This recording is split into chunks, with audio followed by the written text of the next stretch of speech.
Just to say that if you have someone come to your church to speak for you, treat him kindly. It's nice to give an offering. Give an offering to show respect. If somebody comes to preach in your church for you, even if a missionary comes, sometimes it's nice to give a missionary an offering. Sometimes people think, oh, the missionary, he's the one who's rolling in money, he's got all kinds of money. Why should we give the missionary an offering? It's a principle. Whether it's a missionary, or it's a man from China, or an American, or an Indian, if somebody comes to speak for you in your church out of a kindness, give him an offering. It may be a small token, but give him something. It's a good principle. And if you do that, God will bless you for that. Sometimes in the early days in India, they never even thought about ever giving the missionary an offering. They only thought about what they can get from the missionary. But nowadays, more people are blessing the missionary also. So it doesn't matter what church you come from, country you come from. If somebody comes to speak for you, treat them nice. Do the best you can for them. That's a good principle. And if you sow the good seed, you can expect to reap also. You sow the seed of kindness and generosity, and God will bless you for that. That's right. Now chapter 9. This chapter is an important chapter for us here, chapter 9. The minister's relationship with his an assistant. If you choose to have an assistant pastor to work with you, then how should you treat that assistant? Now, first of all, be very careful not to choose the wrong man. If you're going to have an assistant, you need to be sure you have prayed about it, you've given it a lot of thought, so that you choose the right person. Don't make a mistake. Try your best to choose the right person.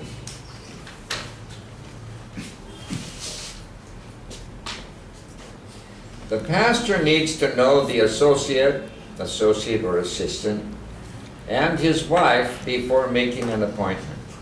So it's not enough to know the man, but you need to know the wife also. Now, sometimes the wife is a very important part. Well, she's always an important part of the team. We've had missionaries come wanting appointment, applicants for a mission field. Many times I've seen a couple come to our missionary board. They want them to be appointed as missionaries. We interview and we check up on both the husband and the wife. Both are important. There have been some times when the wife was more qualified than the husband, and we could not appoint them because the wife would have been an excellent missionary, but the husband was not missionary material, so they were not appointed. There are other times when the husband would have been a great missionary, but his wife was a problem, so we could not appoint them. They had to go as a team that would work together. And when you think in terms of having an assistant to work with you, someone to be an associate pastor with you, whatever you choose to call them, you be sure that you're acquainted with the man and the woman both, to be sure they're the kind of people that you want to have there. Now, if the wife, for example, is given to talking too much, she's a gossiper. She can cause a lot of trouble in the church. If your assistant's wife is a gossiper, then you've got a problem. So you've got to be very, very careful about the husband and wife both. The pastor should properly introduce the associate to the church. Once this decision is made and you have decided who you're going to have as your assistant, then the pastor needs to introduce him to the church. An assistant is generally appointed by the pastor and not elected by a congregation. That's the system in America. Whatever system you would use here, I'm not sure what you would do. But in any case, you must present that person to the church in a proper way and give them a chance to work into their place of responsibility, help them and guide them as much as you can. Down at the bottom of that page it says, the assistant should always remember that his role as an assistant is to serve and to give.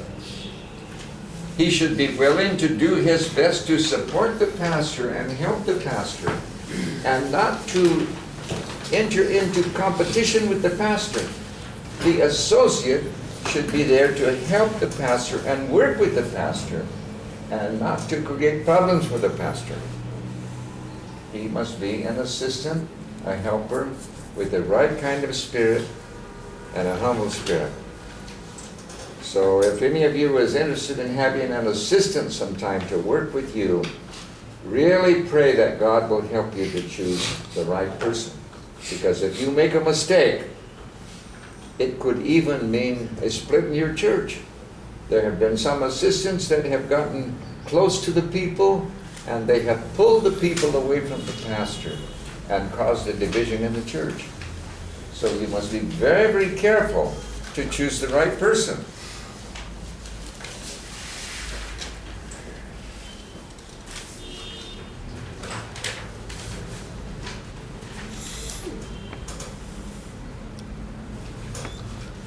Now let's go on to the next chapter. Chapter 10. And that's the minister's relationship with the guest minister. Well, this is very similar to the evangelist coming to work there. A lot of the things in this book, this little booklet, are really designed for the American church, and some of this doesn't really relate that much to the way we do things in some of our fields. Let's look at chapter 11, the minister's relationship with women. Now this is important. Anywhere in the world.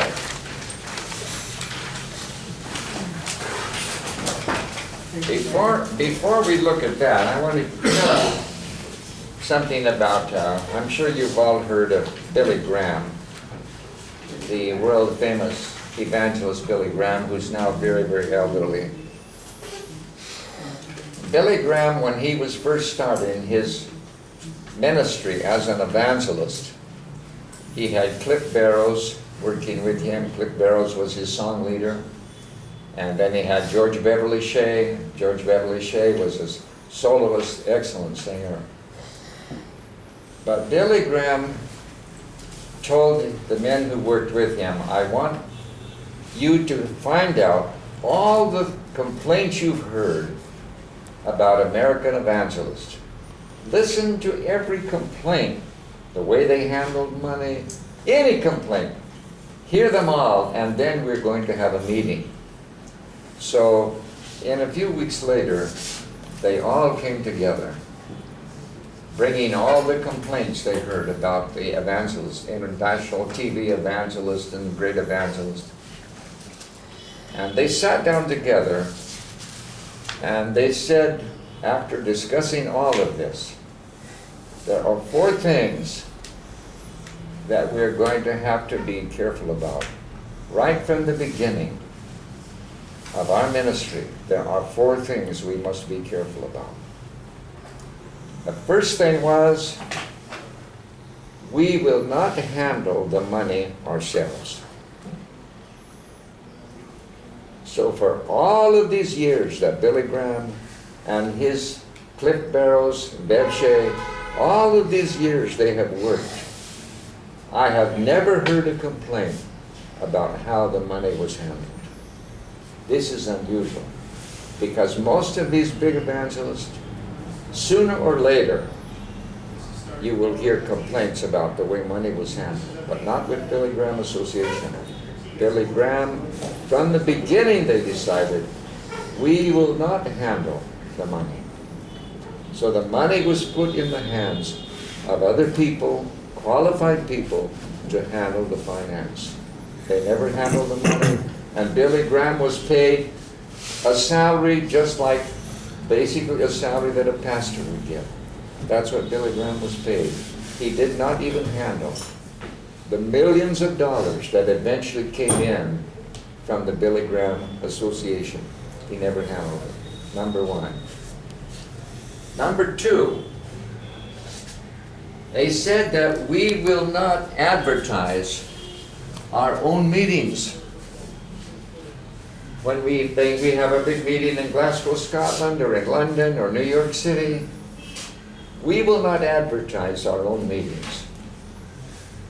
The reason they did not want to do that, they did not want people to criticize them and blame them and say, you're just trying to promote yourself. They said, we will not advertise. Let the media talk about our crusades. Let them tell what they have seen. The media. So they would not advertise their own meetings. Number three, they agreed that we will never be seen alone with another woman besides our wife. In other words, the only woman they could be alone with would be their wife. They would never be alone with another woman.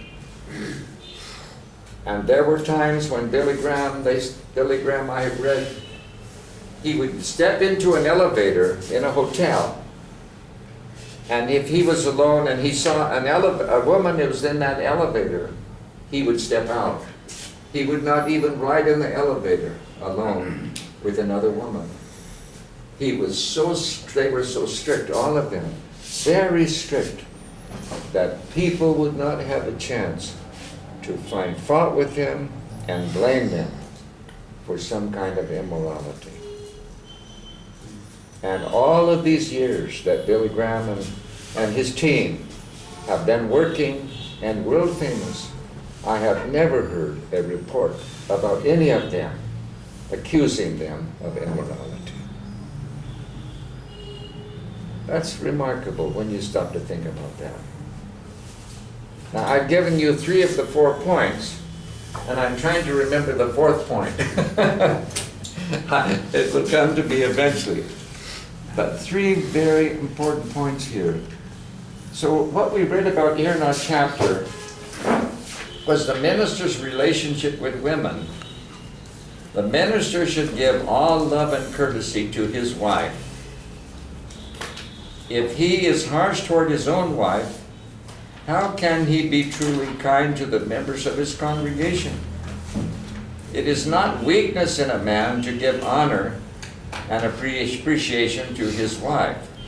He should never permit her to be overloaded and overtaxed in the home or with the church. In other words, he's simply saying a minister will be kind and loving to his wife, but he will be very careful about his relationship with other women. So this is a rule that we need to be very, very careful about. The way we deal with the women in our church. And one of the important things here is to remember the danger of counseling. You know, there are people who will come to you and want advice. And sometimes women will come and want advice of some problems they have in their life or their family. There was a UPC preacher not far from where I live in Ohio. And he pastored a nice little church in an area close to our Ohio campground. And there was a young girl in his church. I think she was about 15 or thereabouts, 15 years old. And she was having some trouble in her home. Her parents were not getting along well with each other, and she was frustrated, so she wanted some counsel from her pastor. Well, her pastor made a big mistake, and that he arranged for this girl to come and meet him, just the 2 of them together, so she could talk in confidence about her problem with your parents and all of the frustration she was having. And as she began to talk to her pastor, and he was to give advice to her, this developed a close friendship between this girl and her pastor, and it developed into love. So she fell in love with her pastor, and he fell in love with her. And the next thing that happened was that they had some sexual relationship together. Now this was found out by her parents and reported to the police, because this girl was underage. And when it was reported to the police, this pastor was arrested. And today, this pastor is in prison. He is in prison today because he was so foolish to enter into a counseling session alone with that girl. He should have had somebody else with him, but he made a big mistake, and he got into a relationship with that girl, and he's behind the bars now. So we must be very, very careful in our relationship with one another, and especially our relationship with women. Too many of our pastors have made the mistake. They have gotten involved with other women, and it has led to their downfall. We cannot overstress the importance of being very careful about how we relate to other women.